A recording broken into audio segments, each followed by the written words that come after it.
मैं एक प्रॉब्लम देता हूं इसी समय, इस प्रॉब्लम को आप लोग सॉल्व करोगे और पूरा लिखोगे. In fact here we would be summarising the complete galvanic cell we had studied till this point.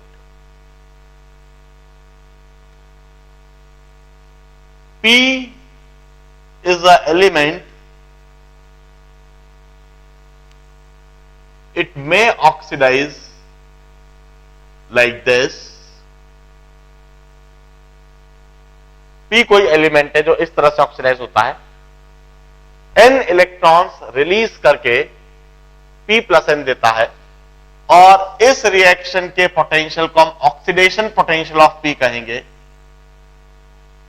जिसे हम इस तरह से डिनोट कर सकते हैं. Q एक दूसरा मेटल है जो इस तरह से ऑक्सीडाइज होता है. M इलेक्ट्रॉन्स रिलीज करके प्लस M ऑक्सीडेशन स्टेट देता है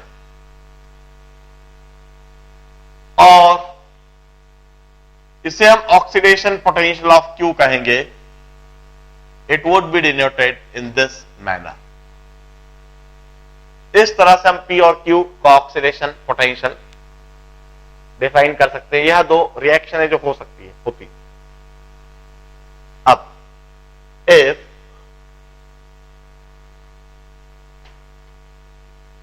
oxidation potential of P is greater than oxidation potential of Q.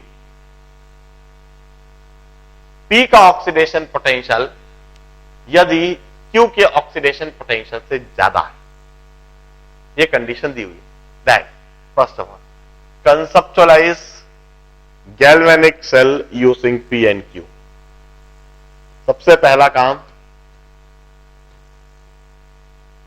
Conceptualise galvanic cell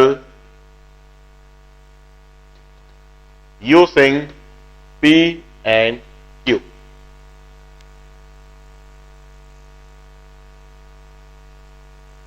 दूसरा task, identify anode and cathode in them. Identify anode and cathode.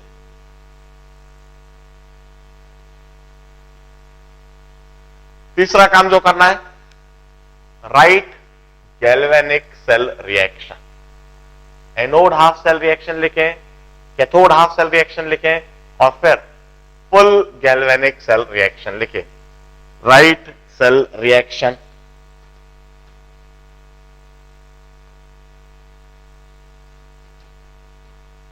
उस cell में क्या reaction होगी यह बात लिखें. पहले एनोड हाफ सेल रिएक्शन लिखेंगे, फिर कैथोड हाफ सेल रिएक्शन, फिर full cell reaction. Then write cell representation.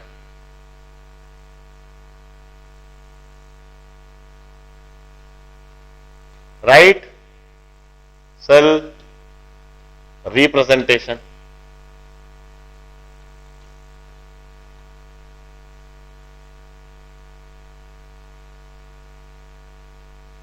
Then fifth task is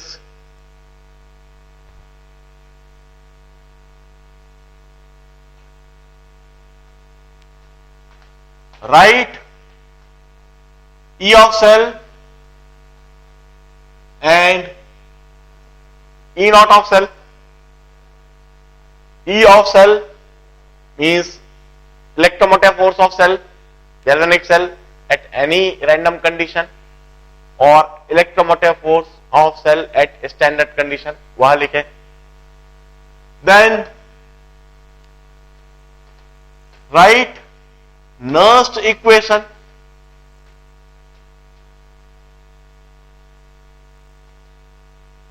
इन दोनों को रिलेट करते हुए फिर नर्स्ट इक्वेशन लिख दीजिए. Write delta G and delta G nought, delta G और डेल्टा जी नॉट के लिए एक्सप्रेशन लिखिए। Then relate delta G and delta G naught.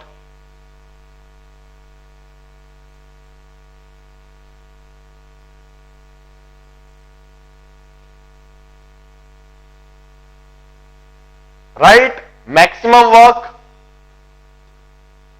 that could be done by this galvanic cell. इस galvanic cell के द्वारा maximum work कितना होगा?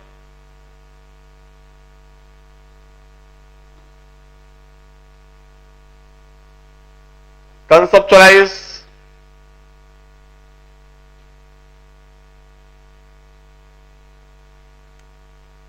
equilibrium condition and lastly write equilibrium constant K.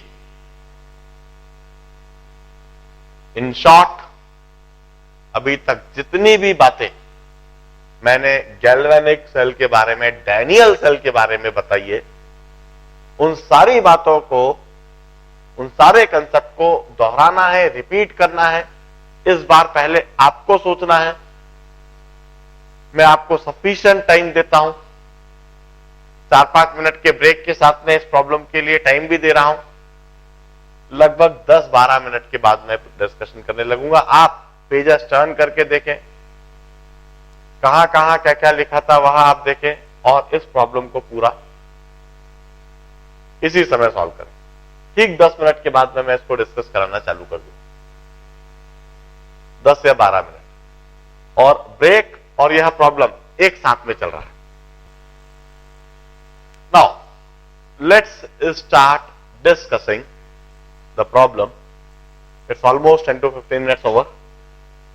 मैं आपको समझाता हूं और यह बात समझने की कोशिश करो कि कैसे करेंगे। देखिए, दिस इज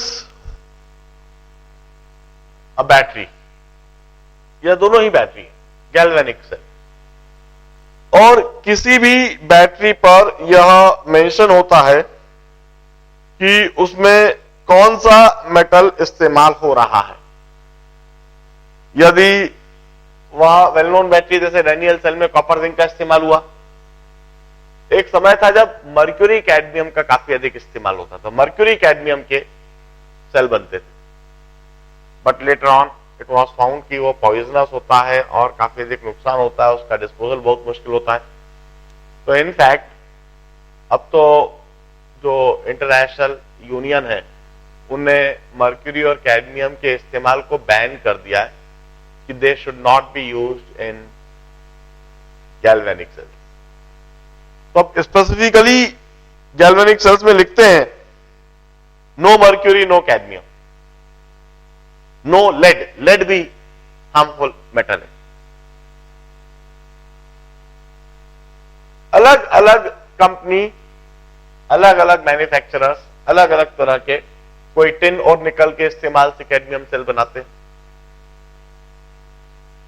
इस तरह से कोई से भी दो मेटल का कॉम्बिनेशन,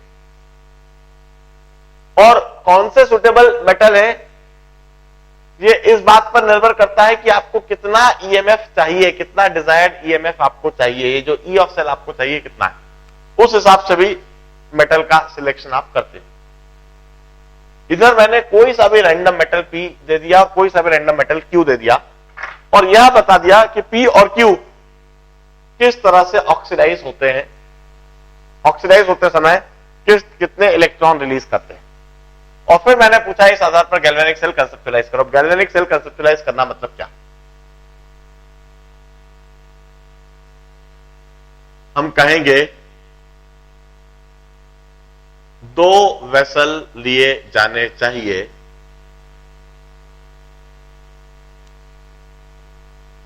एक वेसल में हम P प्लस N, आयन का एक सुटेबल सॉल्ट रख दें, let us say PClN.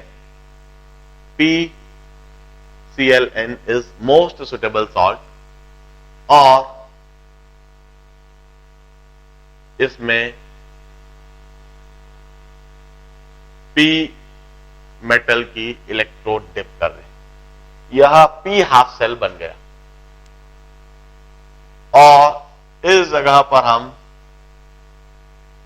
QClM ले लें और इसमें Q इलेक्ट्रोड डिप कर दें,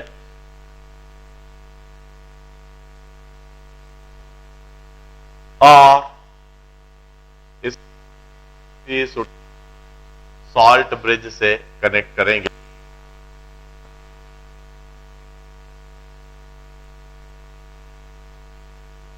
ऑल्दो सॉल्ट ब्रिज कौन सा हो, इसके लिए हमें सोचना चाहिए, सोच समझकर ही सॉल्ट ब्रिज लिया जाता है।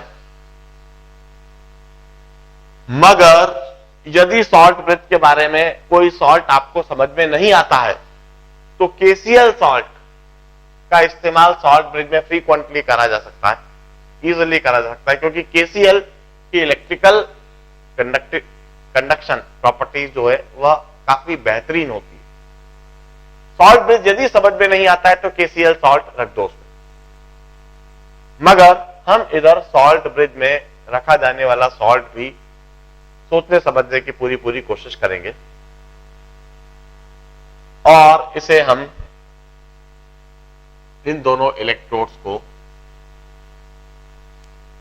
इस तरह से मेटालिक वायर से कनेक्ट करते हुए, जो भी अप्लायंसेस रखना है, वोल्ट मीटर रख दोगे तो EMF मेजर हो जाएगा, बल्ब कनेक्ट कर दोगे तो ग्लो करने लगेगा।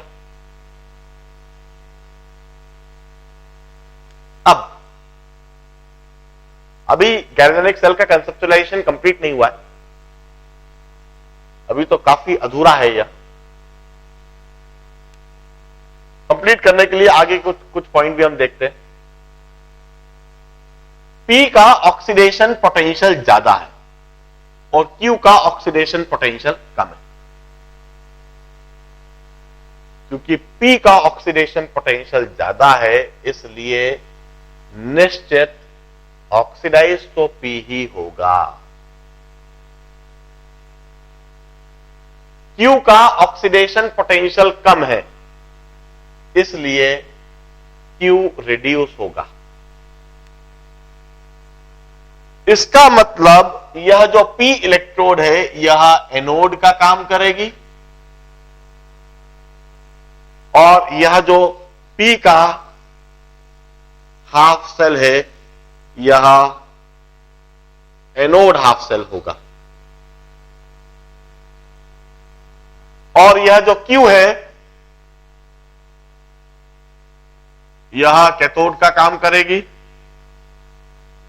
और यह जो हमने Q हाफ सेल बनाया है यह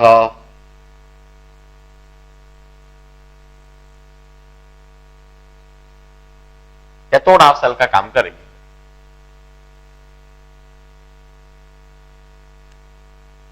अब आप जरा सोचें कि वहां होना क्या है। P ऑक्सीडाइज होकर P प्लस N बन के सॉल्यूशन के अंदर जाना है, और जब P का इस तरह से ऑक्सीडेशन होएगा तो सॉल्यूशन को इलेक्ट्रिकली न्यूट्रल रखने के लिए सॉल्ट ब्रिज से नेगेटिवली चार्ज आयन नीचे उतरना चाहिए, और नेगेटिवली चार्ज आयन नीचे उतारने के लिए हम क्यों ना सॉल्ट ब्रिज के अंदर क्लोराइड आयन ही डालें, जिससे कि PClN ही वहां पर बने, और यह सॉल्यूशन इलेक्ट्रिकली न्यूट्रल बना रहे। Q जब वहां पर रिड्यूस होएगा तो सॉल्यूशन से Q प्लस M रिड्यूस होकर कैथोड प्लेट पर जाके डिपॉजिट होएगा। तो सॉल्यूशन के अंदर Q प्लस M कम नहीं पड़े, इसके लिए सॉल्ट ब्रिज से यदि Q प्लस M नीचे आ जाए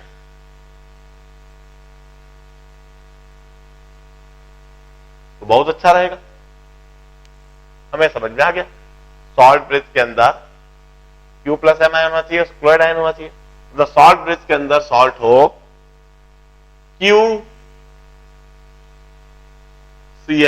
सॉलिड QClM सॉल्ट होना चाहिए। सॉलिड QClM सॉल्ट नहीं मिलता है तो हम KCl सॉल्ट भी रख सकते हैं। सॉल्ट ब्रिज में यह सॉल्ट होना चाहिए। अब गैल्वेनिक सेल का कंसेप्चुलाइजेशन कंप्लीट हो चुका है। एनोड और कैथोड भी आइडेंटिफाई हो चुकी है। एनोड हाफ सेल और कैथोड हाफ सेल भी लिखे जा चुके। अब तीसरा पार्ट करने की बारी आ चुकी है। अब मैं सेल रिएक्शन लिखता हूं। एट एनोड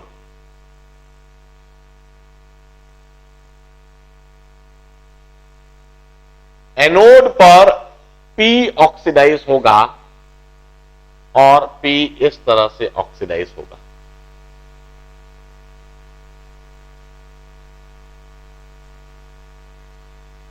एट कैथोड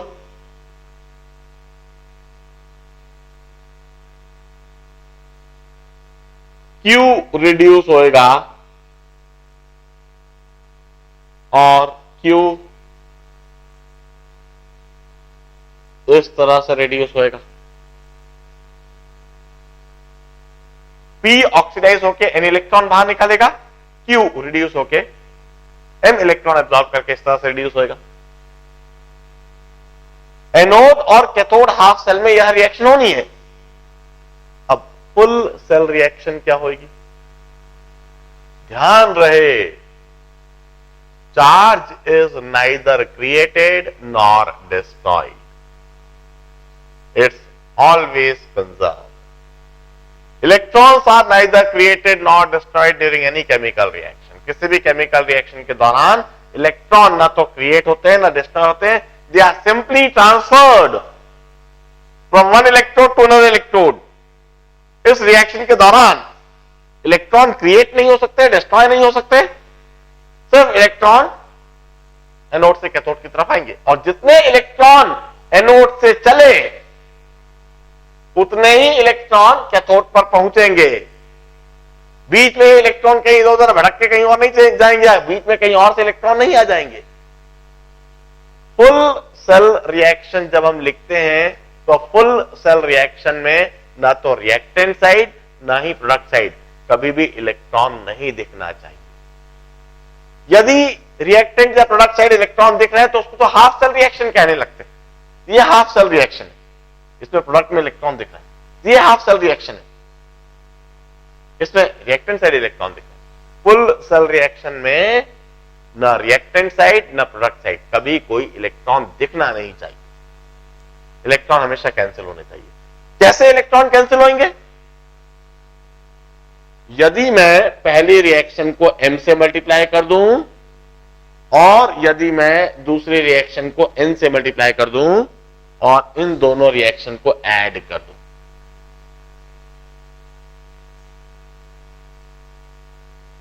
तो यहां पर Mn इंटू E इलेक्ट्रॉन, यहां पर Mn into E electron cancel हो जाएंगे। और अब मैं फुल सेल रिएक्शन लिख दूंगा। MP plus NQ plus M would give you MP plus N plus NQ.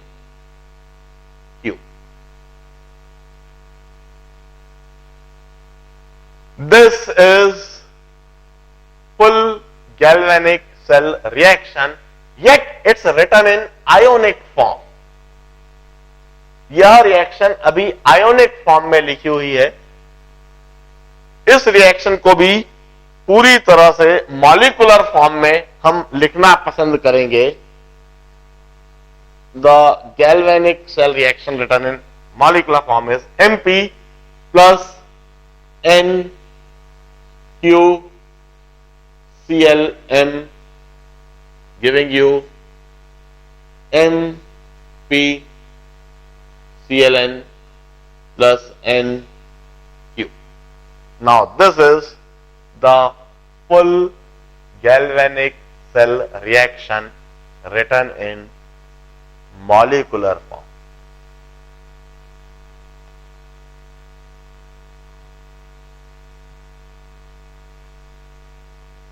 मैं सेल रिप्रेजेंटेशन लिखता हूं. I need space. मैं जिन क्वेश्चंस को कर दिया हूं, जिनके आंसर्स लिख दिया उन्हें साफ कर देता हूं.